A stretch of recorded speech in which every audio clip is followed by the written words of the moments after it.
Saudara, usai menggeledah Kementerian Pertanian dan Rumah Dinas Menteri Syahrul Yassin Limpo, KPK menyebut dugaan korupsi di Kementerian Pertanian naik penyidikan dan sudah ada tersangkanya.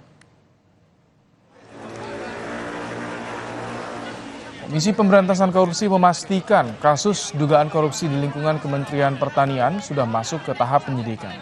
Tak hanya menggeledah rumah dinas Menteri Pertanian dan kantor Kementerian Pertanian untuk mengumpulkan bukti, penyidik KPK juga telah melakukan gelar perkara untuk kasus dugaan korupsi di lingkungan Kementerian Pertanian.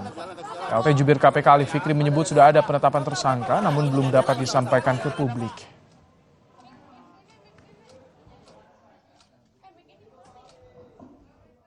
Dalam proses penyidikan itu pasti kemudian ada pihak yang ditetapkan sebagai tersangka, begitu ya. Namun siapa tersangka atau para tersangka yang sudah ditetapkan tersebut pada saatnya nanti pasti kami akan umumkan secara resmi, begitu ya. Jadi kemana arah penegakan hukum yang saat ini tengah berlangsung di KPK untuk mengusut dugaan suap di lingkungan Kementerian Pertanian? Kita terhubung dengan peneliti Pusat Kajian Anti Korupsi UGM, Zainur Rohman. Selamat petang, Mas Zain. Selamat petang, Mas Ibrahim. Mas Zain, ada uang puluhan miliar rupiah yang disita KPK di rumah dinas Mentan Syahrul Yassin Limpo. Ini bisa jadi bukti nggak bahwa ada dugaan keterlibatan Mentan di kasus yang tengah diusut oleh KPK? Tentu itu yang harus diselidiki lebih lanjut oleh KPK, keterkaitan antara uang yang jumlahnya begitu besar dengan dugaan tindak pidana yang sedang diusut oleh Kementerian Pertanian. Memang menyampaikan ini ada beberapa klaster, tetapi memang dari awal yang mengemuka adalah adanya dugaan permintaan setoran dari berbagai level jabatan dari bawah hingga atas di internal Kementerian Pertanian, apalagi jika mereka mau melakukan promosi jabatan untuk menduduki pos-pos jabatan yang strategis, maka diminta sejumlah uang atau biasa disebut sebagai jual beli jabatan. Nah, dari informasi-informasi terdahulu ternyata diduga kuat ada dugaan bahwa orang kepercayaan Menteri Pertanian berperan sebagai pemungut yang kemudian mengumpulkan sejumlah uang dari para pejabat di internal Kementerian Pertanian, kemudian digunakan untuk kepentingan pribadi. Nah, tentu ini kemudian menjadi beban. Kenapa? Karena kalau pejabat di tingkat bawah, Mas Ibrahim, harus setor ke atasan, maka pejabat-pejabat ini akan mencari sumber setoran. Nah, sumber setorannya biasanya juga berupa korupsi. Baik, Mas Zain, beberapa informasi ya. Kalau tadi kan disampaikan soal klaster tadi ada suap, ada pemaksaan yang disampaikan meminta pemaksaan. Itu masuknya apa? Suap, gratifikasi atau pemerasan? Dan nanti klasifikasi hukumannya itu ancaman hukumannya bagaimana, Mas Zain? Ya, nanti akan diklasifikasi oleh KPK. Masing-masing perbuatan memenuhi unsur yang mana. Ketika misalnya sekadar menawarkan kepada para pejabat di internal Kementerian Pertanian untuk menduduki jabatan tertentu dengan membayar sejumlah uang, tentu mungkin di situ bisa menggunakan pasal suap. Ada meeting of mind, kesamaan maksud antara pemberi dan penerima. Pemberi memberikan sejumlah uang dengan tujuan agar penerima uangnya itu meloloskan yang bersangkutan menjadi pejabat di internal Kementerian Pertanian.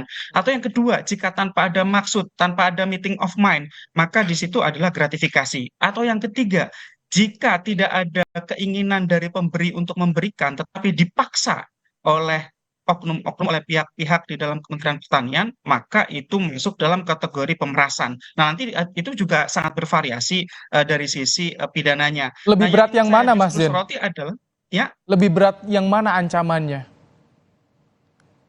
Ya, tentu kalau dilihat dari masing-masing itu yang kategorinya sangat serius adalah suap dan pemerasan. Nah, yang paling bawah adalah dari sisi gratifikasi. Nah, Mas Ibrahim, saya justru ingin soroti bahwa korupsi ini saya percaya telah menimbulkan banyak korupsi-korupsi lain di internal Kementerian Pertanian. Kenapa, Mas Ibrahim? Karena untuk setor untuk mengumpulkan uang, para pejabat ini juga melakukan korupsi dengan cara apa? Memanipulasi surat perjalanan dinas, memanipulasi anggaran-anggaran di internal satkernya. Juga tidak tertutup kemungkinan terkait dengan program pengadaan yang dilakukan di internal Kementerian Pertanian. Apakah program-program pengadaan yang terkait dengan alat pertanian mungkin, terkait dengan program-program pemerintah mungkin, sehingga di situ ini harus ditelusur oleh KPK.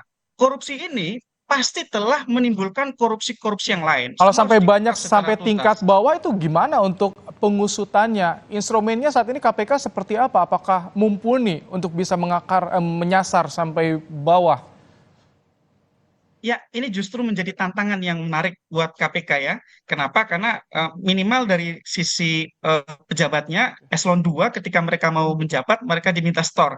Maka KPK harus usut sampai sana setidak-tidaknya agar eselon 2 ini bisa diperiksa oleh KPK bagaimana proses ketika mereka dulu memperoleh jabatan. Ya, mereka apakah kemudian mengumpulkan uang dari para vendor pengadaan barang dan jasa di internal Kementerian Pertanian, atau mereka mengumpulkan dari berbagai pos-pos anggaran termasuk perjalanan dinas di internal Kementerian Pertanian, Mas Ibrahim. Oke, Nah, oke. ini harus dipetakan secara tuntas, dan juga KPK jangan segan-segan juga untuk memproses semua pihak yang terlibat, tentu sesuai dengan porsi perbuatan dari Baik. masing-masing Mas Zen, pihak yang terlibat, Mas Ibrahim. soal kejelasan status hukum dari Mentan Yassin Limpo ini, kapan sebaiknya KPK menyampaikan? Sesegera mungkin atau seperti apa untuk menghindari adanya spekulasi di luaran sana, Mas Zen? Di KPK ada satu kebiasaan baru di era kepemimpinan Pak Firly Bahuri, yaitu pengumuman tersangka dilakukan jika sudah dilakukan penahanan. Nah, sedangkan kita tahu kalau bicara soal misalnya Menteri Pertanian saat ini sedang berada di luar negeri, belum pulang ke Indonesia.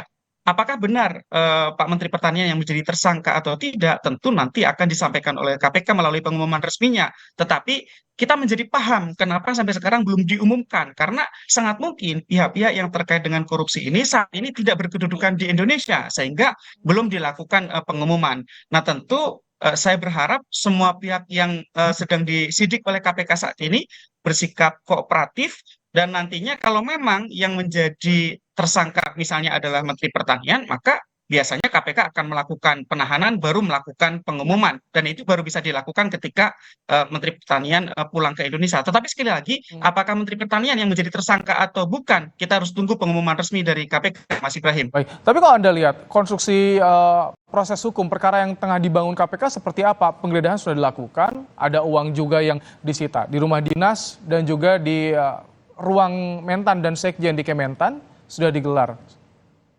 Mas Zen. Ya, dari tahap penyelidikan itu KPK sudah pegang banyak banyak alat bukti, apalagi ketika sudah naik ke tahap penyidikan. KPK sudah yakin telah terjadi tindak pidana, sudah pegang alat bukti dan sudah tahu kira-kira siapa saja yang bertanggung jawab secara hukum. Nah, dari informasi awal kan kita juga sudah dapat informasi tentang pengumpulan uang yang diduga dilakukan oleh orang kepercayaan Mentan, dan uniknya orang ini adalah orang bawaan. Dulunya bukan pegawai Kementerian Pertanian, yang bersangkutan dulunya adalah pegawai di salah satu daerah.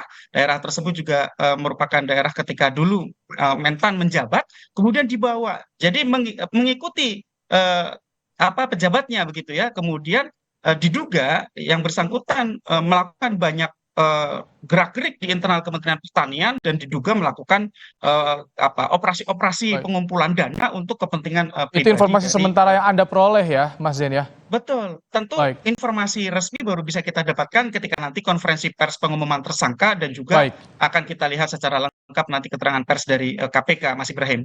Terima kasih Mas Zainur Rohman, peneliti Pukat UGM telah menyampaikan insight-nya untuk proses hukum yang tengah berjalan di KPK saat ini. Terima kasih Mas Zain. Selamat sore.